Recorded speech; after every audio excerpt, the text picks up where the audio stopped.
تحية طيبة لكم أحبتي المشاهدين بحلقة جديدة من برنامج فكرة مع ضيفي المتميز حيدر عبادة. تحياتي لك أستاذ مصطفى، أنت المتميز بالبداية، وتحياتي لمشاهدينك وبرنامج فكرة. أهلا وسهلا بك حيدر. اليوم المجال اللي أنت تعمل به نقدر نسميه أنت محارب ابتزاز، أو أنت صاحب وثيقة اللي هي تدعو إلى في تأسيس مثلا بداية مجتمع أو توعية مجتمع، أو أنت يعني بس مجرد أنه تلتقي وتكون علاقات. شنو أساس عملك؟ إذا كنت أريد ألتقي أو أكون علاقات فهذا الشيء بسيط بغير الوثيقة. نعم. هذه الشخصيات اللي أنا تربطني بهم علاقة طيبة، سواء كان بسبب عائلتي اللي أنا أنتمي إلها، نعم. أو تاريخ المنجزات اللي حققتها، سواء كانت على الصعيد الفني أو على الصعيد الشبابي أو على الصعيد الإنساني كمبادرة جواز تكافل اللي حضرتك تدري بيها. نعم. أو فن العمالقة أو فرقة شرف وإلى آخره. لا بالعكس، احنا عملنا بمجال مكافحة الابتزاز الإلكتروني وبالقضايا الكثيرة اللي مرت علينا على مر السنوات. شوف، تعرف انه بلدنا هو مجتمع عشائري. نعم. والعشيرة هي ركيزة أساسية بالمجتمع. هسه ربعنا المدنيين ما يتفاهمون ويا الجانب العشائري، يتفاهمون. هذا واقع، زين. واقع حال. لازم حتى نعالج المشكلة نقتنع بالواقع. زين، على نجي هذا هنا الأساس فد مداخلة بسيطة.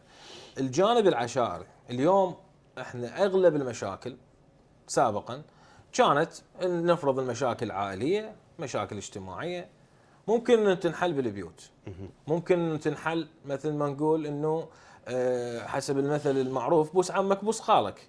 اليوم المشاكل اصبحت نشوفها بالسوشيال ميديا، مشكلة شخصية، مشكلة عائلية، مشكلة بين فنانين، مشكلة بين اي اثنين، ممكن انه احنا نشوفها. شنو السبب؟ هنا شوي خلينا نفرق يعني. ويجوز ليش يجوز مو بوس عمك بوس خالك، تنتهي يقتلونها المرة وتندفن وتنذب.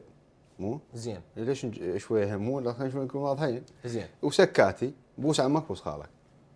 مو هي هنا انت كل قضية لازم تصير لازم تنطرح رأي عام؟ لا، مو كل قضية. لا عاد. اكو، شوف، قبل فترة مشكلة صارت، شخص ضرب زوجته. زين. فصورت، تعرف، صورت من دافع نقول قلة وعي او كذا. هاي من النشرت، شفت الصفحات كيفت على الشغل، ارادوا يستفادوا منها كمحتوى. تمام. تداركنا الموضوع، من تواصلت ويا اهل الشخص ويا عمامها، وهي بنفس الوقت مهزومة من البيت، مهزومة من اهلها من ومهزومة اهلها، من اهل زوجها. من اهل زوجها. هي ما عندها، هي يعني يتيمه.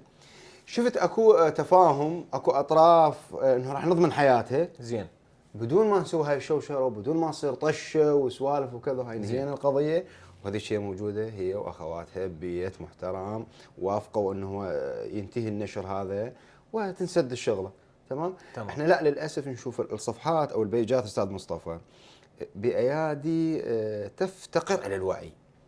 يعني هذا يريد بس اللايكات والمشاهدات. نعم. ما يعرف التبعات، انه هل هاي الآلة انا من راح اصعد هاي المشاهدات. احنا مجتمع عشائري ترى. نعم. واقعيين. يعني انا اليوم واحد بث من عندي ويجي ينشرها ببيجات وكذا، تمام، وهو ما اجالي ولا سأل الحل ولا قدم في المسائل الحل السلمي. مو نعم. نعم. بالتالي انا هذا راح يصير مشكله وياه هو. مو وراح حتى اذا تنحل راح ابقى احاول شلون انتقم من البنيه. مو نعم. هذا اللي جاي يصير. زين، انت باساس الوثيقة اللي طرحتها اللي تقريبا مدى عليها تقريبا 4 سنوات. 4 سنوات. نعم. شنو اللي حصلته منها وشنو الاهداف المهمة؟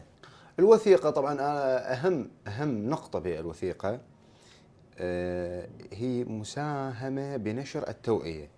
نعم. يعني من المتابعين لوثيقة الشرف العقيدي أكيد. المهندس مصطفى، وشفت إنه شيخ العشيرة جزاهم الله خير يجي قبل لا يختم يحذر: يابا ترى اللي يبتز، ترى اللي يتعدى على أراضي الناس، ترى اللي يستخدم هاي الظواهر الدخيلة هذا منبوذ. نعم. مطرود. نعم. العفو. يبلش بدور التوعية. يعني نشوف شيخ العشيرة، تعرف عشيرتك راح تشوف شو راح يحكي.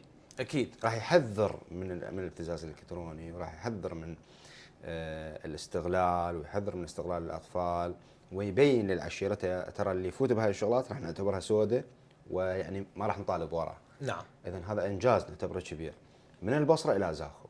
نعم. سواء كانوا الاكراد، سواء كانوا التركمانيين، سواء كانوا الكاكائيين، الايزيديين، المسيحيين، المسلمين، كل مكونات العراق، كل المكونات ساهموا بالتوعيه ضد الابتزاز الالكتروني ومخاطر تطور التكنولوجيا المنفلته. اليوم الاسلحه بال 2025 او بالقرن ال 21 الاسلحه نوعين: اسلحه تقليديه اللي هي البيكيسي ما شاء الله، نعم. وام 30 ما لا تهنى، ما لا تهنى ولا الاسلحه الالكترونيه. مثل ما اكو سلاح تقليدي منفلت، اكو اسلحه الكترونيه منفلته. يعني استاذ مصطفى ترى مو صعبه اليوم انت تنهي مستقبل عائله تستخدم الذكاء الاصطناعي بقدرات اللي جاي نشوفه حاليا، وبالادوات الاي اي اللي تطورت تطور مخيف خلال سنه واحده. صح. احنا محذرين مسبقا من 2015 من هذا، صح، من هذا التقدم، اللي تستهدف هذه العائله ببيتهم، بمدرسه، بمعلمه، بمجرد صوره نقدر نحصلها لهذه العائله، راح تساهم بخلق مشكله لهذه العائله. تمام.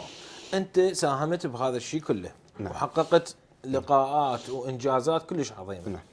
بالمقابل نقول احنا مثلا كمكافاه لك او كشيء صار وياك موقف، حيدر عباده طب للسجن مده 3 اشهر انسجنت 13 مره و13 مره، وهي توقفت وتعمم اسم الحاسبات وتعمم اسمك، وصار جريمتك او التهمه اللي اتهمت متهم بحمايه فيها امراه. انت ابتزاز. نعم. شنو اللي صار؟ مو ابتزاز، لا عاد. انا نشرت قضيه بعد ما وصلت انه هذا الحل الوحيد. اكو مرأة مطلقه لا ناصر ولا معين وبالغه سن الرشد، تعرضت لإهانة، تعرضت إلى تعدي، تعرضت إلى للأسف الشديد أنا ما أحب أتوسع بهذه السالفة، لأن مثل ما تقول المنطقة اللي تعرضت فيها هذه المرة إلى هذه الأحداث منطقة مثل ما تقول ساهمت هواي ناس وياي بوقتها. فالأشخاص جيت أنا صرت عارض لهم، فصرت يعني حاجز حال نعم. بينهم وبين هم يسوون أهدافهم اللي رادوها ويا المرة هذه. نعم. تمام. فأنا كنت مخير لما انسجن ومعدم نفوذ. نعم. يعني الشخص اللي مقابلي هو ضابط، يعني ضابط بالداخلية. نعم. والله أنت ليش نشرت القضية وليش حكيت بيها؟ تجي تفصل. ما يصير، أنت رجل أمل، شنو تريد من عندي أجي أفصلك؟ أنا ما أفصلك. زين. أنت تقتلني بالشارع اقتلني، ما عندي مشكلة. أنا اليوم هذه جد دخلت عندي وأمام الكل وبالاسم، وهي طلبت الحماية وعرضت عليك وبلغتك. أوكي. بالمقابل سووا 7 دعاوى عليه، واستخدام النفوذ وتعميم اسمي بالحاسبه. لا ومو بس هاي، تعميم اسم وهمي، يعني اسمي على دعوه، اروح بالدعوه اللي انا بالحاسبه امم عليها، اروح تطلع ماكو دعوه عليها. ماكو دعوه، اسمي بالحاسبه هيك. زين. فانا كل مره دخلت بها للسجن واتمنى كثرا بعد، هي محط فخر واعتزاز وشرف. افتخر انه انا انسجن او يرمي علي او اتاذى مقابل مساعده يتيم او نصره مظلوم او اغاثه. شوف احنا لا ننسى انه احنا عراقيين. تمام. انت بتقول عراقيين، اول عامل راح يخطر ببالك هو الغيره. الغيره اكيد. شوف الغيره اكيد. الغيره يعني اليوم العراقي يقترن اسمه، هذا مو شيء يعني مكتسب ولا هذا الشيء ويا الدم. هذا شوف سبحان الله، انت يعني عراقي اللي انولد داخل العراق، الطين اللي ينخلق من عنده من مكونات التربه العراقيه هي الغيره والحميه والاندفاع وحرورة الدم. ما شاء الله دمنا حار، مو ربي يوفقك. ايه. فهذا شرف. سؤال اخر اللي هو احنا ممكن نطرحه، نقول اليوم اكو جهات مختصه حكوميه تحارب الابتزاز، اكو جهات مختصه حكوميه اللي هي متمثله بالشرطه المجتمعيه تحارب المشاكل العائليه اللي تصير او العنف الاسري وكذاك وتفاصيلها، واكو منظمات مجتمع مدني هم موجود دورها. انت من ذني كلهن شنو اللي خلاك تدخل بهذا المجال ودفعك حتى انت تتصدر هاي، تتبنى هاي القضيه وتمشي بيها؟ انا انسان واقعي مصطفى، ما احب اقتنع باشياء هي مو واقعيه. يعني انا رئيس مؤسسه. نعم. منظمه مجتمع مدني، مو انا رئيس مؤسسه عونك للاغاثه والتنميه المستدامه. نعم. وتربطني علاقه جيده بمئات رؤساء المنظمات، وعندنا احصائيه مخيفه بالعراق لاعداد المنظمات. نعم. بالتالي هاي المنظمات لو صدق تشتغل كان خلصنا من آلاف الظواهر مو، لكن تعرف واكيد اطلعت اكيد على الفوائد اللي للمنظمات. هذا الشيء لازم نباوع له. الشرطه المجتمعيه ايضا هي شرطه تقليديه. شلون يعني تقليدية؟ عندها فريق ريسيرش مثلا. اكيد موجود هذا ما فريقها يعني وشغلها أوكي، ووزاره فريق. متبنيه هذا الموضوع، متبني الوزارة. مئات الضباط والجنود ما موجودين يخالف. بهذا معناته المجال. انا اليوم احتاج، انا بشغلي احتاج ريسيرش من اطفال، احتاج ريسيرش من ناس متابعين عاديين يجون ينبهون حيدر اكو كذا صفحه جاي تنشر فضائح، اكو صفحه جاي تنشر اشياء مخله بالتالي تاثر على الاطفال مو زين. احتاج اذا تحتاج هواي تطوير، يا اما تكون شرطه الكترونيه. زين. وهذا شيء مهم. اكيد. يعني اليوم اكو شيء اسمه، انا طرحت فكره الشرطه الالكترونيه، هي عباره عن منتسبين بهاي الشرطه ما يغفلون عن البيجات اللي جايه تنولد. يعني اكو بيجات على الانستغرام او على الفيسبوك او على التيك توك جاي يشجع على الانحراف وعلى الانحطاط وعلى ادخال عادات وتقاليد جديده الى العراق. اليوم هذه الوزاره يعني امس انا شفت فيديو كذا مليون مشاهده. صح. بنيه بتشجيع من امها بايته ام صاحبها. صح. شوف ونشرته طبعا. صح. ونبهت من عنده ونبهت صح. من تبعاته. هذا بالتالي راح يتقلد. اليوم كوزاره لما صار الضغط بالشارع وصارت المسائل الغير قانونيه والغير لائقه انه تشاهدها كعائله كاطفال ككافه الاعمار، انشئت قسم اللي هو محاربه المحتوى الهابط. خوش هالشيء. هل هي وصلت في درجه معينه من النجاح او القضاء على هذا المحتوى ماكو نجاح او ولا حاربه المحتوى. او الفقره الثانيه، هل مجموعه هاي البيجات اللي موجوده اللي ما حد يعرف منو يديرها تمام وتساهم بشكل كبير بتحريك الشارع، سواء كان تحريك سياسي شبابي تحريك فوضوي ايا كان، هاي البيجات اللي يديرها هل من المعقول بهاي الضخامه مال الاجهزه الالكترونيه اللي تمتلكها الدوله ما تقدر تسيطر على هاي البيجات وتكف عن هاي المنشورات اللي هي تساهم بفوضوه المجتمع او الشارع العراقي؟ اول شيء مع احتراماتنا طبعا لجنه المحتوى الهابط، وانا اعتبر اكو طفره نوعيه بوزاره الداخليه من استلم معالي الوزير السيد عبد الامير الشمري. تحياتنا له، انسان يعني جدا مهني يعني وماخذ مكانه بصوره تمام. وهذه الشهاده عشان واحد يقول حيدر مثلا، لا بالعكس انا اكثر انسان ظلمتني الداخليه بالعراق، هاي احكيها قبل لا اسولف. نعم. اكثر انسان تحارب وظلمتني الداخليه هو انا وبعصر السيد عبد الامير الشمري، تمام؟ نعم. لكن الانسان اللي يسوي طفره نوعيه، يعني شوف حتى لو واحد يحكي لنفسه صح. احكي عن الاخرين، صح. حتى اذا مأذيني بس فايد الاخرين نسولفها. صح. سوى طفره نوعيه، اضاف اضافات، قرب بين المحتوى الهادف والوزاره، شجع، طرح المبادرات، ولكن الاشخاص اللي يشرفون على المحتوى الهابط يجب ان يكونون ذوي اختصاص. وين احنا غلطنا؟ وين خللنا بالعراق بصوره عامه؟ من اجي انا اليوم حيدر انا وزير واريد اجي اطلق فد حمله، راح اجيب اصدقائي. نعم. وراح اجيب ابن حج فلان ابن عمي، مو ولا لا؟ نعم. هذا الشيء غلط، ما راح ينجح. سبب نجاح كل المبادرات اللي اطلقتها، سواء كانت فن العمالقه باكتشاف الاف الموهوبين، سواء كانت جواز التكافل بمشاركه الاف الصيدليات، سواء كانت وثيقه الشرف بمشاركه اكثر من 280 زعيم عراقي معروف على مستوى المدن، هو اعتمادي على ناس ما اعرفهم. هو هنا احنا هذا المغزى مال الموضوع، انه اكو عدم سيطره على المحتوى. اليوم اي دوله تدخل لها اكو لها قانون يحكمها، مثل ما قانون المرور قانون الجيش، اكو لازم يكون قانون يخص المحتوى ويخص القانون الالكتروني بصوره عامه. وين الخلل؟ هذا الخلل من راح يعالجه؟ حيدر عباده وحده؟ شيوخ؟ عشائر؟ مبادرات؟ هل هو يراد له تحرك حكومي؟ هل هو يراد له تحرك خارجي يأثر؟ وين الحل؟ من الشعب نفسه، من العوائل؟ مبدئيا احنا من نجي نريد نعالج فد مرض مثلا مرض السرطان، من تعالجه من البدايه مالته راح تقدر تقضي عليه ولا ما تقدر تقضي عليه. نعم. مو اذا من المنتصف راح تكون صعوبه، اكو بيه اذا خساره. واصل مرحله كبيره بعد ما راح تقدر تعالجه، صح، متفاقم. او اذا تيجي تعالجه يراد لك شغل هواي. تمام. احنا بالبدايه انذرنا حذرنا يا باستخدام الاطفال او استخدام الموبايلات او الانترنت بيد الاطفال او استخدامهم كمحتوى، هذا راح تقتل براءته انت. يعني ترى الطفل تجي الطفل يعني يفتهم بشغلات عجيبه غريبه احنا كبار سابقا لعمره كلش. هذا ايش راح يطلع؟ او تستخدمه كمحتوى انت، يعني تطش بيه. يعني انا جاي اشوف يعني جاي اشوف اباء او جاي اشوف امهات يستخدمون اطفالهم صح. للطشه. هذا الطفل جاي تصنع من عنده انت، تصنع من عنده اما منحرف اما مجرم يبتكر طرق للجرائم. هذا راح يدخل بعالم انترنت، عالم يعني يتوسع ويكون يفاهم بسابق العمر. بس بظل انفلات ماكو فد قانوني يحجم، ماكو قانون يخوف. يعني جاي يشوف انت البثوث وجاي يشوف شنو جاي يصير على التيك توك وجاي يشوف.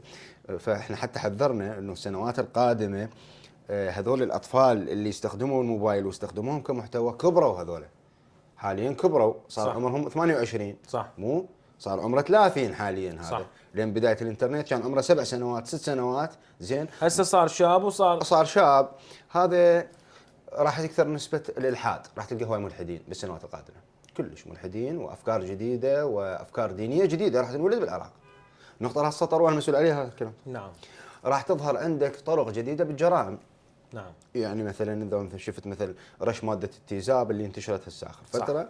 مثلا اخو يقتل اخته، مثلا زوج يقتل زوجته، زوجه تتفق ويا اصدقائها وتقتل زوجها، واللي جاي يشوفه على برامج خط احمر. مو صح. هذين كلهن. وراح تنتشر عندك الانتحار، حاله نفسيه، واكو مواقع تشجع على الانتحار. مو وراح ينتشر عندك طرق جديدة للابتزاز وطرق جديدة للنصب والاحتيال وطرق من جديدة عدم المخدرات من والتأثير. أستاذ حيدر، اليوم ظواهر المجتمع كثيرة. نعم. اللي ظاهرة ابتزاز، ظاهرة المخدرات، ظاهرة اللي ذكرناها المحتوى الهابط. ذكرت أنت ملاحظة أنه تزاوج الظواهر، شنو كان قصدك بها؟ تزاوج الظواهر، وطبعا تمنيت انه هذا الشيء يطلع من هواي منظمات، يطلع من هواي. تزاوج الظواهر هي اخطر من الظواهر الدخيله. يعني مثلا من اجيت سويت دراسه لظاهره تبادل الزوجات. نعم. اللي حذرت منها قبل كم سنه وقلت راح يسمعونها هواي، وحاليا جاي اشوفها على الاعلام جت تنطلق. مو تبادل الزوجات اجت نتيجه لتزاوج المخدرات ويا الابتزاز ويا الانترنت. المخدرات وانترنت. نعم. زين هذا ماخذ مخدرات ويجي على الانترنت. تمام. هاي المخدرات راح تدفع يقلد اشياء جاي يشوفها. مو ولا زين. واحنا العراق يتمنى لنا الخير ما شاء الله. لا اكيد اكيد. العالم كله يشتغل عليه. تفكيك الاسره، تفكيك المجتمع، تدمير الشباب العراقي، تدمير الواقع التربوي، تدمير الواقع الثقافي للبلاد. مو نعم. فهذا تزاوج الظواهر. فعندنا قلنا المخدرات والانترنت ولدت الظواهر تبادل الزوجات وظاهرة المازوخية وللأسف السادية. نعم. واللي جاي يشوف انتشارها، واللي اتحدى الجهات المختصة تبحث بهاي الظاهرة، وراح تشوف الأعداد المخيفة بها. وحضرتك تقدر تدخل على البرامج مالتنا سواء كان انستغرام أو مواقع التواصل الاجتماعي وتبحث وتشوف العدد الهائل من الشباب اللي يقبلون على هاي الظاهرتين اللي نعتبرها خطيرة، واللي اجت أيضا من تزاوج ظاهرة الاغتصاب. صح. أو المثلية، او خلينا نقول عليها اللواط اللي منتشره بطريقه. حتى صفحات اكو. صحيح. صفحات الحلو مال فلان، الحلو مال فلان. هاي الامور احنا اذا نبقى متجاهلينها والله شو وقت راح نحس بيها؟ بعد 10 سنوات من تتزاوج اكثر وتولد لنا ظواهر اكبر تدمر مجتمع كامل. بعد ما نلحق عليها عود راح نسوي لجنه نحاربها. مو هذا اللي جاي نعيش احنا عليه. بالنهايه استاذ حيدر، اتمنى من الله انه يوفقك ويخليك انه تستمر بهذا العمل اللي تقدمه، واترك الختام يمك. شكرا لك استاذ مصطفى، وشكرا لكل الشباب اللي يكثفون الجهود للحفاظ على سلامة وطن وزنه السماوات وطن. شكرا لك.